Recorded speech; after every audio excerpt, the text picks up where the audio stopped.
Palang araw po sa ating lahat. Ako nga po pala si Andrea Jen Agner at welcome po sa aking 365 daily devotion ni Pastor Russell Ocampo Seminar Edition. At ngayong araw po ay September 29, 2025 at ang topic po natin ngayong araw ay Sex and Theology. Masarap ba ang luto ng Diyos? And yung scripture po natin ngayong araw is Genesis chapter 1 verse 27 and yung sabi po dito sa ating concept na sex and creation.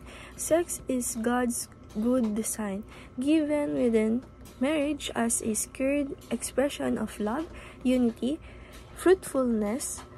Unlike the world's distorted views, the Bible teaches that sex is honorable when kept within God's boundaries. It is not shameful but body a covenant gift pointing to intimacy, trust, and mutual giving. And sabi po dito sa ating scripture na Genesis chapter 1 verse 27, so God created mankind in His own image, in the image of God He created them, male and female He created them. And sa Tagalog po, kaya't nilalang ng Diyos ang tao ayon sa kanyang sariling larawan, ayon sa larawan ng Diyos siya nilalang. Siya ay kanyang nilalang na lalaki at babae. And isabi po dito sa ating teaching number 1, sex is not shame but pure and holy.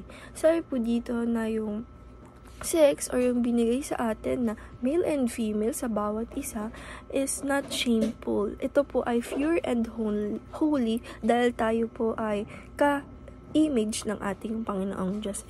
At ito po ay ginawa ng ating Panginoong Diyos.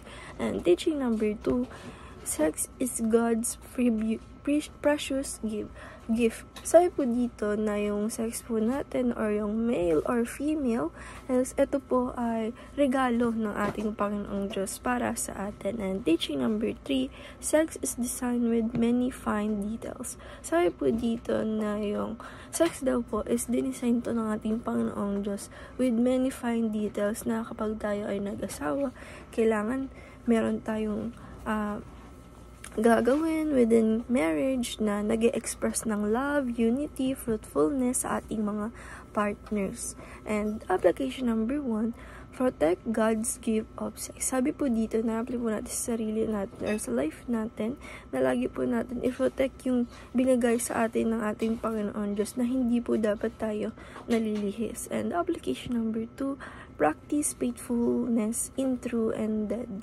Sabi po dito na apply po natin sa sarili natin or sa life natin na kapag po tayo ay marriage na dapat in-apply natin sa sarili natin or sa life natin, dapat na maging faithful tayo sa ating mga partners. And application number 3, pray for grace to honor God with your body.